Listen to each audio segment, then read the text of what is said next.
let's just take a moment to take a long and detailed look back on the Queen's life. It was a life which was full of public service. That is something she committed herself to at an early age, and her devotion to that was as strong and unwavering at the end as it had been early on. She carried out her duties with honour and dignity, and in return she received respect and admiration. Here's our royal correspondent, Nicholas Witchell. She wasn't born to be queen, yet she became Britain's longest-lived and longest-reigning monarch. Across the decades, as society changed fundamentally, Elizabeth II was a constant and, for many, a reassuring symbol of national unity.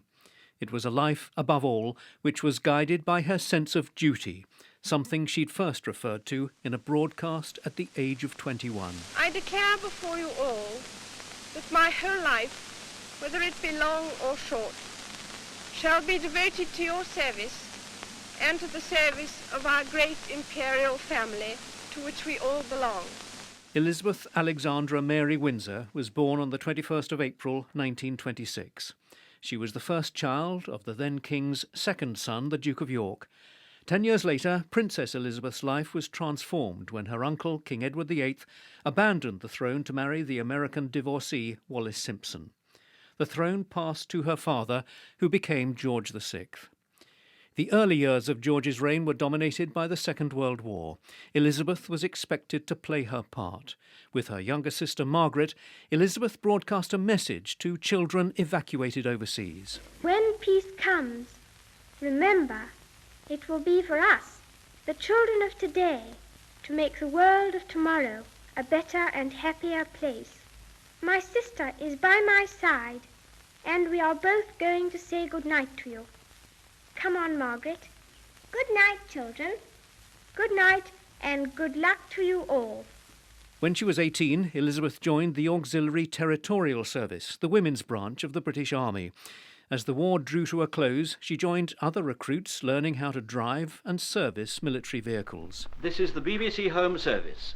The end of the war in Europe was officially announced by Mr. Churchill at 3 o'clock this afternoon. Hundreds of thousands of people packed in the space in front of Buckingham Palace. The dense sea of faces, they stretch away down the mall as far as you can see. In May 1945, when crowds gathered outside Buckingham Palace to celebrate the end of the war in Europe, Elizabeth slipped out to witness the scenes on London's streets. I remember lines of unknown people linking arms and walking down Whitehall. All of us just swept along on a tide of happiness and relief. I think it was one of the most memorable nights of my life. By then, Princess Elizabeth had fallen in love with Lieutenant Philip Mountbatten. He was nominally a Prince of Greece, though of largely Danish extraction, who was serving in the Royal Navy. The relationship had developed over several years. Their wedding in November 1947 was described by Winston Churchill as a flash of colour in grey post-war Britain.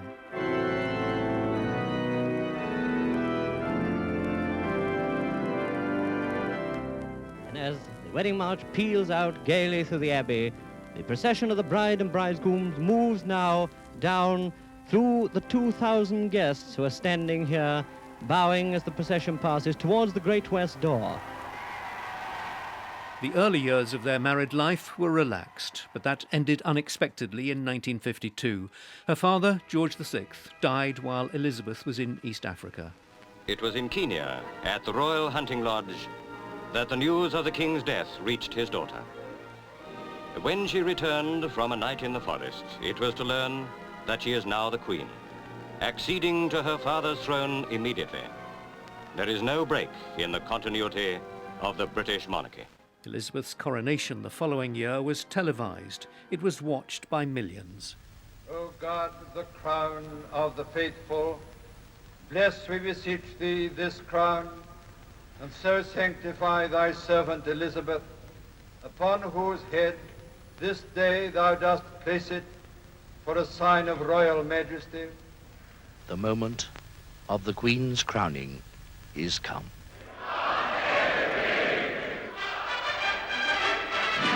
She became queen at a moment of immense change. Britain was recovering from the Second World War. The empire her ancestors had once ruled over was disappearing, to be replaced by the Commonwealth. In Britain in the 1960s, as society evolved, public attitudes to the monarchy changed.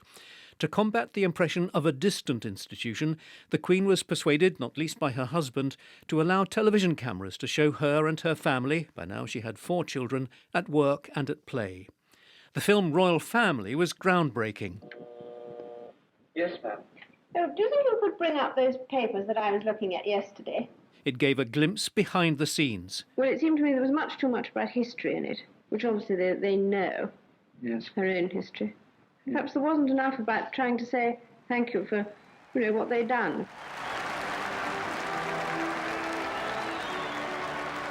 A decade later, in 1977, the Silver Jubilee was celebrated with street parties, pageants and fireworks. Britain's respect for the monarchy was affirmed. In 1981, a disturbed youth fired 6 blank shots as she rode to the Trooping the Colour ceremony on Horse Guards Parade. A year later, a man was imprisoned for breaking into her palace bedroom. Away from such dramas, the Queen enjoyed being a constitutional monarch. She had the right to be consulted by her ministers, to advise and to warn. She took it seriously, adroitly handling the political side of her reign and her weekly meetings with her prime ministers.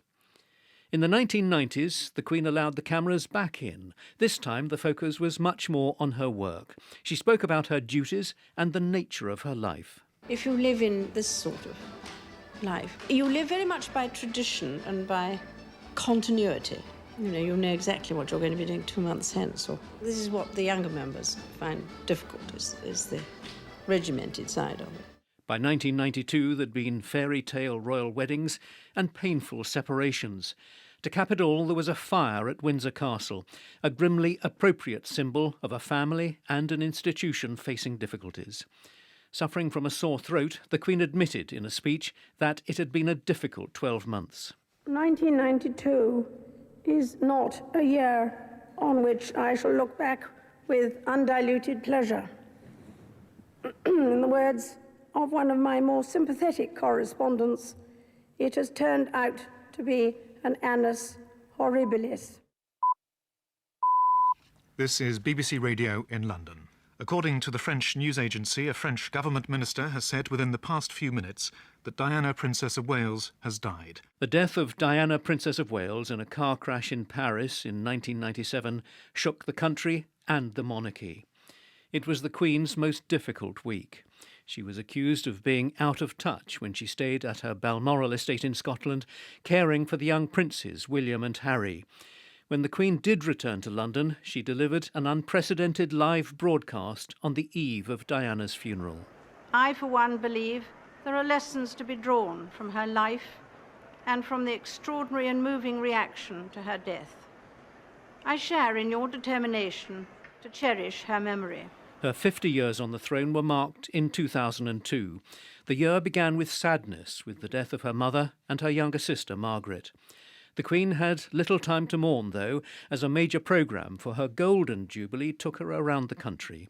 People turned out in their thousands. Once again, the cynics were proved wrong. One of the highlights of the Jubilee was a pop concert inside the grounds of Buckingham Palace.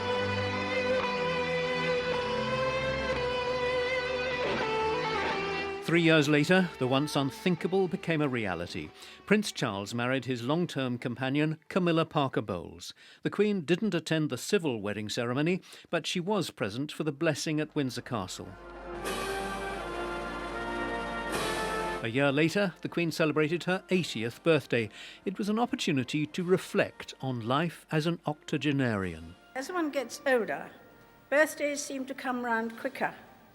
They are therefore less obviously excuses for wider celebration than personal moments to count one's blessings. As Groucho Marx once said, anyone can get old. All you have to do is to live long enough. She'd become the most travelled monarch in British history, making official or state visits to more than 100 different countries. Many were memorable. This was Australia a few months after her coronation. She'd come a long way, that little lady. And all Sydney could think of was making that long journey worthwhile. Others were groundbreaking, to West Germany in 1965, helping to heal relations after the Second World War. She also went on to visit China and Russia. Much of her foreign travel was to the countries of the Commonwealth, the association of nations which she championed throughout her reign. Her role as head of the Commonwealth was of great importance to her, and her fellow feeling with African leaders opposed to the apartheid regime in South Africa helped to overcome tensions within the Commonwealth in the 1980s. Gardnora, Ankartes Generalta, Tarigeg, Urup. In May 2011, the Queen made one of the most significant state visits of her long reign when she became the first British monarch to travel to the Irish Republic since the country gained independence from the United Kingdom. In Dublin, she spoke of the painful legacy the two countries shared. We can never forget those who have died or been injured and their families. To all those who have suffered as a consequence of our troubled past, I extend my sincere thoughts and deep sympathy. With the benefit of historical hindsight, we can all see things which we would wish had been done differently, or not at all. A year later, she shook hands for the first time with Martin McGuinness, then Northern Ireland's Deputy First Minister, who'd once been a senior member of the IRA.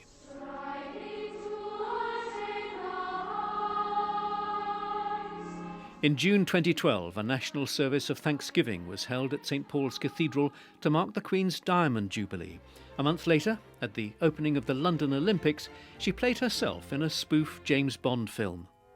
Good evening, Sir Bond. Good evening, Your Majesty. By now she was a mother, a grandmother and a great-grandmother, and in September 2015 she became Britain's longest-serving monarch when she surpassed the length of Queen Victoria's reign. It wasn't something, the Queen said, that she'd ever aspired to. Inevitably, a long life can pass by many milestones. My own is no exception. But I thank you all, and the many others at home and overseas, for your touching messages of great kindness. She continued with her public duties well into her 90s. There was further family turmoil. Prince Andrew was forced to withdraw from public life over his ill-judged friendship with a convicted American sex offender and allegations, strongly denied, that he'd assaulted a 17-year-old girl. And the Sussexes, Harry and Meghan, decided that they wanted to step back from royal life. They were unsettling moments, presided over by a monarch who showed that her sense of commitment was undiminished. It was evident again during the coronavirus pandemic of 2020. The Queen, in isolation at Windsor for her own protection from the virus, broadcast a reassuring message to the nation. We should take comfort that while we may have more still to endure, better days will return. We will be with our friends again. We will be with our families again. We will meet again. Her personal resilience was tested in the spring of 2021 when her beloved husband Philip died 2 months short of his 100th birthday.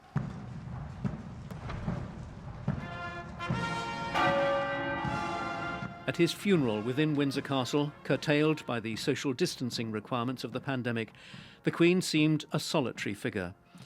But despite the great sadness of the loss of her husband of 73 years, there was never any question of her withdrawing from the path of duty. She marked the 70th anniversary of her accession to the throne, a record no other British monarch had achieved, in February 2022. By then it was apparent that she was rather more frail physically than before. Her doctors had advised her to take things a little easier. Light duties was the expression used by the palace. In a message to mark her 70 years on the throne, she said she was grateful for and humbled by the loyalty and affection she'd received throughout her reign. And she signed the statement, "Your servant, Elizabeth R." By June 2022, and the public celebration of her Platinum Jubilee, her declining health limited the events she could attend. There was, however, a delightful surprise, a pre-recorded appearance, a somewhat chaotic tea party with Paddington Bear. Perhaps you would like a marmalade sandwich. I always keep one for emergencies. So do I. I keep mine in here. Oh. For later. This was a monarch at peace and enjoying herself. On the final day of the Jubilee celebrations, there was a final appearance on the balcony of Buckingham Palace. The national anthem was sung. A much-loved monarch acknowledged the many thousands who'd waited to greet her. The crowds cheered, but finally it was time to go. The Queen turned to depart from the balcony on which she'd first been seen as a baby in June 1927. There was an unspoken feeling that an era was drawing to a close. For decade after decade, Elizabeth II embodied the strengths of a constitutional monarch, a steadfast and reassuring presence in a constantly shifting world, representing a changing kingdom to itself and to the wider world. Hers was a life guided by Christian faith and by the unfaltering sense of duty to which she'd pledged herself on her 21st birthday. It was something she'd reflected on during her Silver Jubilee in 1977. When I was 21, I pledged my life to the service of our people, and I asked for God's help to make good that vow. Although that vow was made in my salad days when I was green in judgment, I do not regret nor retract one word of it. Voice of the Queen at her Silver Jubilee in 1977. That was Nicholas Witchell, a royal correspondent, and some of the highlights of her royal life. You will realise that all national BBC radio stations have been brought together for this special programme reflecting the life of Her Majesty Queen Elizabeth II, whose death was announced a few hours ago by Buckingham Palace.